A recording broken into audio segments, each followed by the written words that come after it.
Welcome back to this week's episode of Real Talk. Today is the first time we're able to talk to someone who is very Irish, or at least at their exchange there. Kassandra, you are the class of 2016 from Austria, but you wouldn't be able to tell. Welcome to Real Talk. Thank you. I'm so happy to be here, to be honest.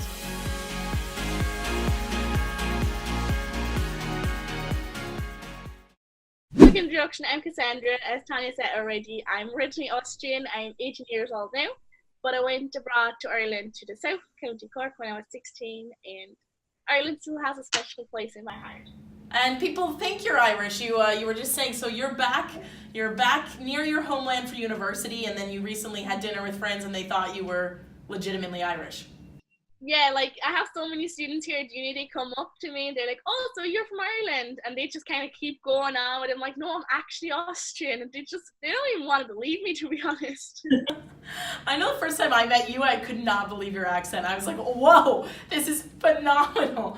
But if we rewind just a little bit before you sort of became Irish, why did you pick to go to Ireland instead of any other country for your exchange? I've been to Ireland before with my parents, so the summer before I chose to go abroad, and I just saw a landscape which is so pretty, it's so green everywhere, and like they're all those typically small Irish towns that are super cute to walk through. And I was talking a lot to the people, obviously, and what I realized, especially in comparison to back home, they were so talkative. They were chatting to you in the supermarket, asking where you're from, what you like to do in your free time, and it was just, honestly, it made me feel welcome from the first moment on, so I decided I have to go back. And I love the Irish accent. Which is probably why you picked it up. So you decided Ireland, that was an easy win. You get there, you end up in County Cork. What was it like when you met your host family? Because I'm sure they had very thick accents, which is why you do, but did you understand them? Like, what was the first few weeks like?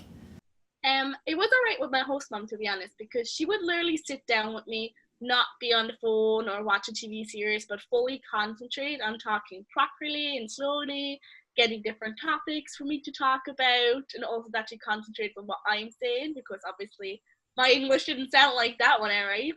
It was kind of hard with my host that though. I remember the first night, I was like, I had no idea what he was saying, and I was just sitting there just asking him to repeat like 3 times.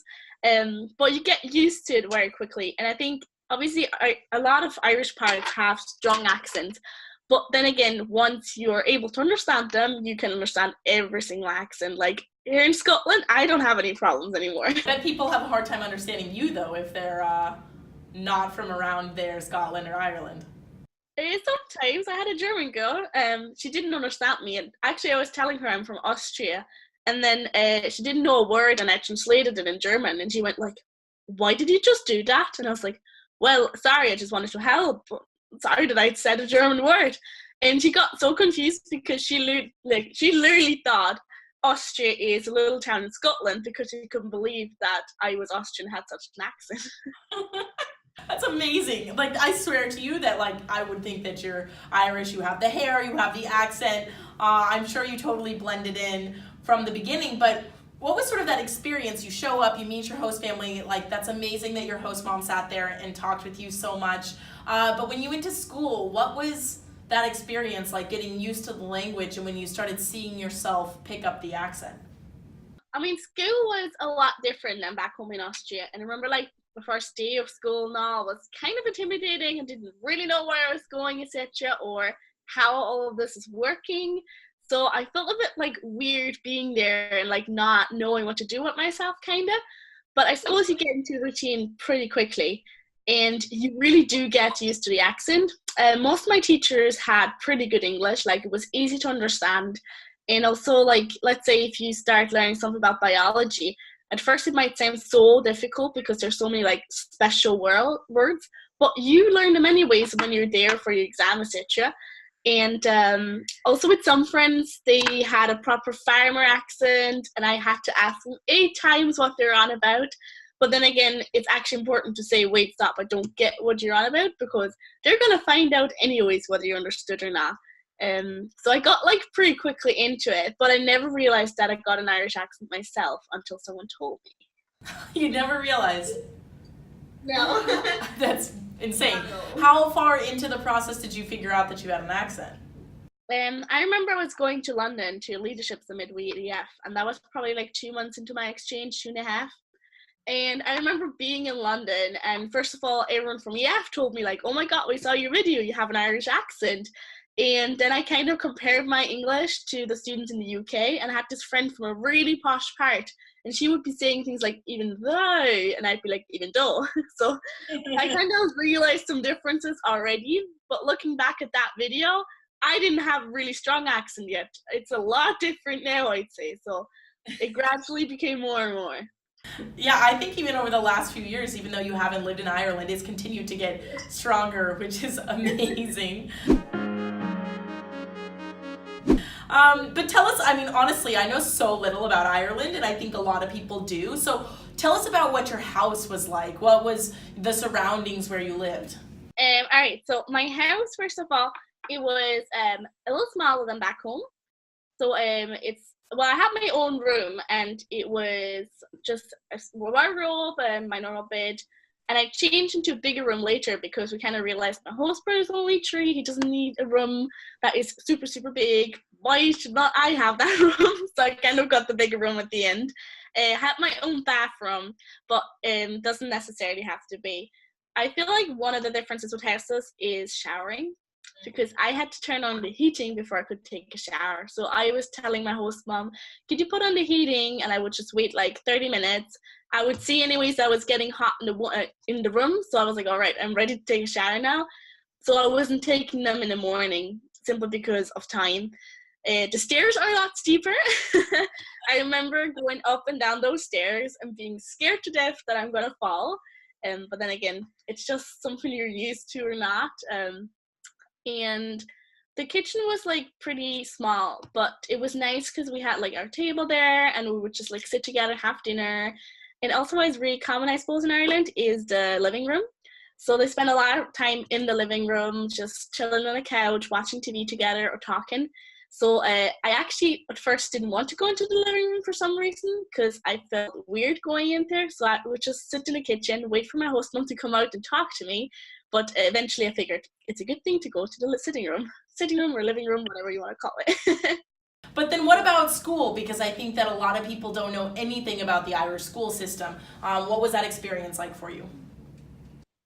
I really liked it. To be honest, it was the highlight of my year to be able to pick my subjects for once, because back home I just have my 13 subjects that I have to have. And in Ireland, I could pick what I want. So I had to have English and maths and religion. But religion was rather like ethnics. So we were talking about a lot of controversial topics, and it was really, really interesting. And then I had like home economics, for example, which is typically Irish, I'd say. So you learn a lot about like nutrients, and you cook, and it was pretty cool to cook something Austrian in that lesson. And they would be like, "Oh my God, what's that? Can I try?" And they were like getting really excited about it. I love science, so I was taking chemistry and biology as well, and PE to have some sport going on. So you have around 8 subjects that you can choose from, mostly like 3 subjects. Like they say, for example, do you want biology, chemistry, or geography, and you pick one of the 3 of them. So that's how you get your schedule together. But also something really special about Ireland is TY, so transition year. It's a year that Irish students don't have to do, but they can. And it's a lot of like practical work. They have completely different subjects where they might have a buddy, so a student that just came into school and they're just making them settle in, etc. They have swimming lessons. They go outside in biology and do biology like hands-on, or go to drama, play, etc. So a lot of cool stuff as well. And I think a lot of exchange students profit from TY as well. I mean, you brought up a good point. I don't think a lot of people realize that you can also really get a great level of English and pick up an accent and be deeply into a culture in just a semester. You got there in January, and 6 months later, here you were a few years back. Do you ever wish you did more than the 6 months?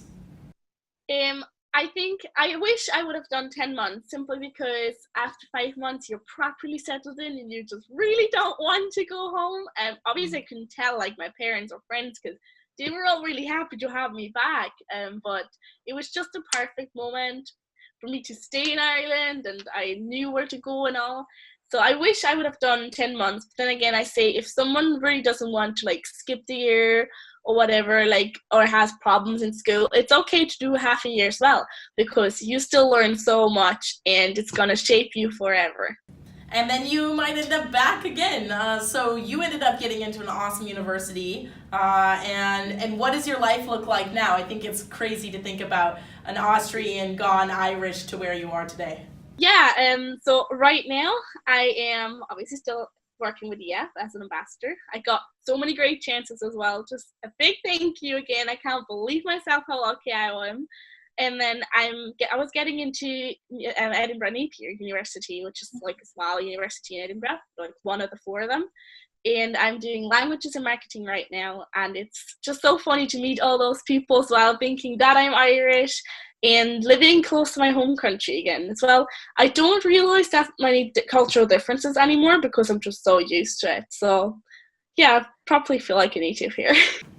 It's so cool. It's really cool to see the way that you made the most of your exchange and that you're continuing to sort of live out this exchange story now at university, and confusing people with where you're actually from.